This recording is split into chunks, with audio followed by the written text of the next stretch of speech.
A national survey finds millions break the law as they pass school buses each year. Winnebago School District 323 says new cameras make a dent against dangerous drivers. Illinois law requires drivers to hit the brakes when school buses stop, but Winnebago School District's transportation director says that doesn't stop some from putting students in harm's way.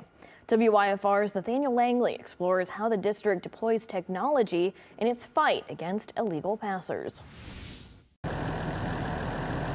This is not an option. You have to stop. Catherine Welch fears drivers who pass her school buses when stopped. And my first concern is the child's going to get hit. I mean, these parents entrust us.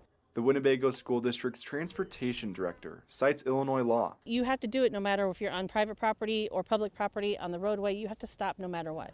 But if drivers forget, the district's new cameras near stop arms will remember. The first camera is placed right here. It is The yellow, transportation so department it kind of bought 18 matches the bus. cameras This from camera Radio captures Engineering the for its vehicle. fleet. And then the second placement one is actually right above here on the top of the bus. Winnebago equipped its buses with these cameras in fall 2025. Welch says it didn't take too long before drivers were caught on tape. And this car just doesn't slow down whatsoever. And Welch just keeps says going the through tech it. captured about 12 illegal passers within 6 weeks. We also do like a screenshot of said license plate to give to the police. This footage has the potential to give the officer an accurate depiction. School resource officer Jeff Spellman believes it's easy to avoid fines reaching hundreds of dollars. When in doubt, stop.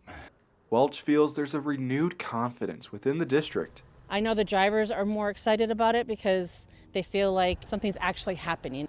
In Winnebago, Nathaniel Langley, WIFR News. Those ticketed for driving past a stopped school bus must appear in court. Repeat offenses could lead to fines of $1,000 and the loss of a driver's license for 1 year.